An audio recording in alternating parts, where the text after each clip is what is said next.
Okay, so sorry if the sound's not as good as it normally is. I don't have my good mic. This is from your 2013 NCA 8.13 paper. And we've got the information here that A, be the event that a student is injured playing tennis, B, event student is injured playing netball.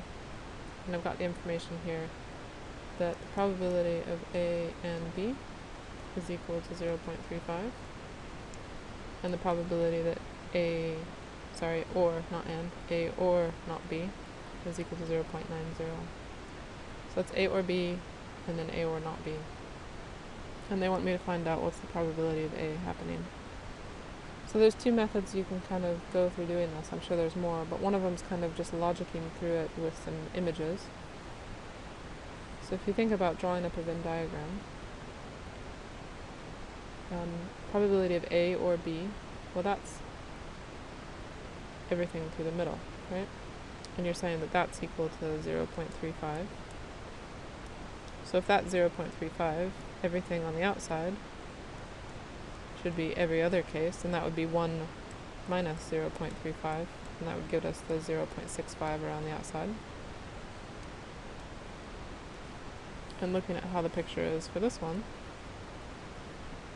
A, or, so here it doesn't matter, I can have A, and that actually includes this part here, because since it's an or, I don't have to have A and not B.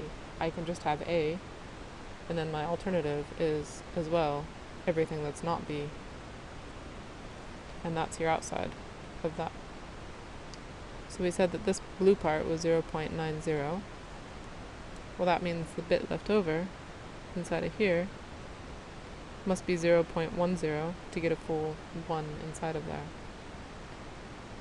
So, if I think about combining the information for these circles here, where I know that the full 2 circles is 0.35, and this bit here where I know just this portion of the B circle, so the B but not A part, that part is 0.1, then I can get my answer for the probability of A from going 0.35 minus 0.10 gets you 0.25. And that's probably the most straightforward way to go about solving the problem. Think about how you can set up some diagrams for yourself, and if I just looked at the letters they gave me, all this dialogue here with probability symbols, I wouldn't have any clue how to go about doing it probably. But if you start drawing some pictures, it'll start to come together for you. So you can probably stop the video now if you want, but just if you're looking for a higher level algebra aspect, kind of mathematical way to look at this, this might be an interesting exercise. Not necessarily required, because you can probably solve it that way, but if you're looking at a potentially nasty problem they gave you that the diagram didn't work at. So our OR formula, probability of A or B, is equal to the probability of A plus the probability of B minus the probability of A or B, and that one's given to you in the exams. So they've told me here that this is equal to 0.35. And then I've got another one, probability of A or not B. So that's the probability of A plus the probability of not B minus the probability of A or not B, and that's 0.90. Now I just want to think about it before I went on with this. I guess I did use some diagrams. So probability of A or B, I know that's that whole circle there. Sorry, those should be ands. My bad. I'm being lazy here. Probability of A and B. That's that part in the middle. That's A and B. And then the probability of A and not B, that's this part over here. That's A and not B. So if I add these two bits together, just to do it in highlighter so we can still write over it, both of those things add up in total to the probability of A. You can see that here. So one thing I thought about doing was like simultaneous equations that you might remember from algebra. I looked at adding these two equations together. So 0.35 plus 0.9 gives you 1.25. And going down the other side, probability of A plus probability of A is 2 times the probability of A.